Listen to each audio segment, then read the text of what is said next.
Welcome to Experiments in Happiness with Michelle Lemus, the podcast for high-achieving women who've checked all the boxes but still feel something's missing. Welcome back to Experiments in Happiness, where we stop chasing perfect and start creating lives that feel good. I'm your host, Michelle Lemus, and today we're talking about something that might just feel like a deep exhale, the unexpected freedom of doing good enough. If you're someone who's used to giving 110%, this one's for you. Because here's a truth I had to learn the hard way. Most of the time, no one can tell the difference between your 80% and your perfect. Let that sink in. The only person who knows how much extra effort you poured in is you.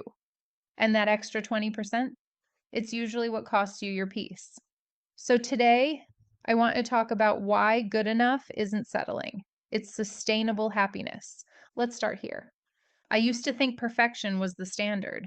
If something was worth doing, it was worth doing perfectly, right? That's how I approached everything: work projects, dinner parties, even text messages. If there was a way to make it better, I'd find it, even if it meant staying up late, rereading, rewriting, or rethinking. Because deep down, I believed perfection kept me safe. If I could just get everything right, no one could criticize me. If I performed at 100%, I'd finally feel proud, secure, in control. But instead of feeling confident, I just felt exhausted. It wasn't about excellence anymore, it was about anxiety.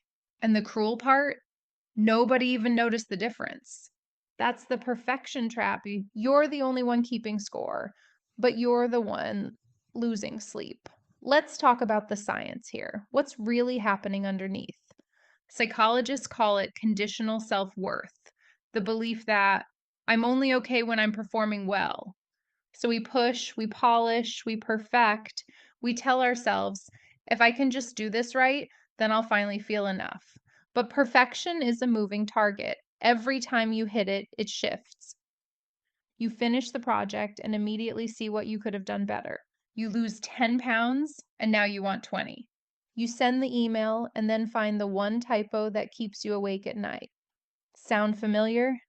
That one more tweak mentality is what I call the invisible 20%. It's the difference between what's already great and what you think has to be flawless. The truth, to everyone else, that difference is invisible. Your coworkers, your family, your audience, they're not comparing your 80% to your perfect. They're just grateful you showed up. My own good enough experiment started by accident. It was a random Tuesday. I had a big presentation due at work, but that week had been chaos: travel, meetings, family stuff, a never ending to do list. I was running on caffeine and fumes, and I simply didn't have it in me to give my usual 100%. So I told myself, you know what, Michelle, just do 80%. Make it clear, make it helpful, and then walk away. I built the slides, practiced once, and closed the laptop, which was a radical move for me. The next day, I gave the presentation. And you know what happened? It went beautifully. People were engaged. They took notes. They even came up afterward to thank me. No one noticed the typos. No one missed the extra graphics I'd planned. What they saw was me, not the polished, over-rehearsed version, just me. Calm, real, present. That day changed everything because I realized my extra 20%, the hours of tweaking and obsessing, didn't actually make things better. It just made me tired. That extra 20%, it has a cost. It costs you sleep. It costs you joy. It costs you time with the people you love.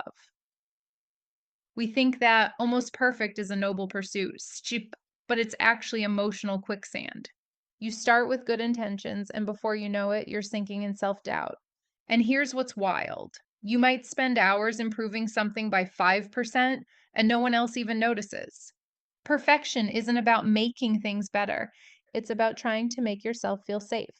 Safe from criticism, safe from disappointment, safe from that voice that says, you should be doing more. But safety doesn't live in control, it lives in trust. So here's a reframe that changed my entire mindset. If it won't matter in a week, stop at good enough. Ask yourself, is anyone going to remember how perfect that report looked? Does your friend care if the dinner was plated beautifully? Does your kid need the perfect birthday party or your full attention while eating cake? Most of the time, the difference between good enough and perfect is invisible to everyone but you. It's the 80% rule. You give something your heart, your focus, your care, and then you stop at 80%. You walk away knowing you gave it integrity, not obsession. And here's the magic. When you do that, you reclaim mental space. You start to breathe again. You start to show up with joy instead of tension. Because good enough isn't half hearted, it's whole selfed. It's doing your best without destroying your peace. So let's turn this into a little real life experiment because that's what we do here.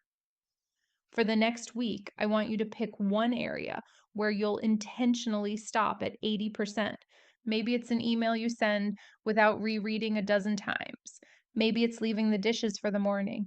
Maybe it's recording a video or writing a post without over editing. Then notice two things. Did anyone else even notice the difference? How much lighter did you feel? You might be amazed at how freeing it feels to stop chasing invisible standards and how often the outcome is just as good, if not better, because perfection rarely improves the result. It just drains the person. But the first few times you do this, it's not going to feel okay.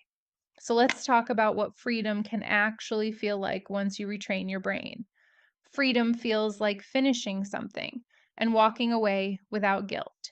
It feels like giving yourself permission to rest, even when there's still more you could do. It feels like showing up with heart, not hustle. And here's the wildest part.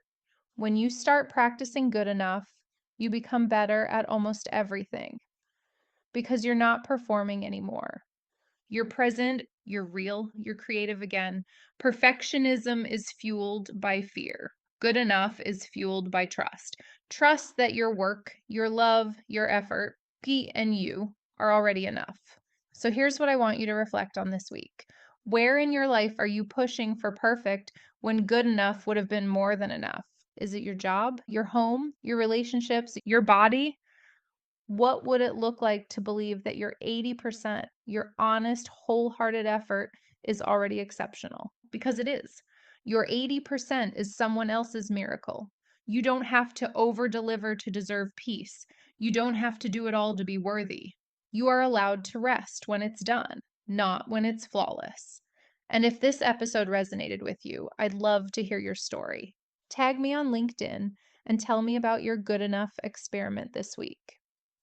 Where did you let go of perfect, and how did it feel? And if you're new here, make sure to follow Experiments in Happiness so you don't miss future episodes like this one, because perfection isn't peace. Presence is. And sometimes good enough isn't just enough. It's exactly what happiness looks like. Thanks for listening to Experiments in Happiness. You can find more tools and resources at experimentsinhappiness.com.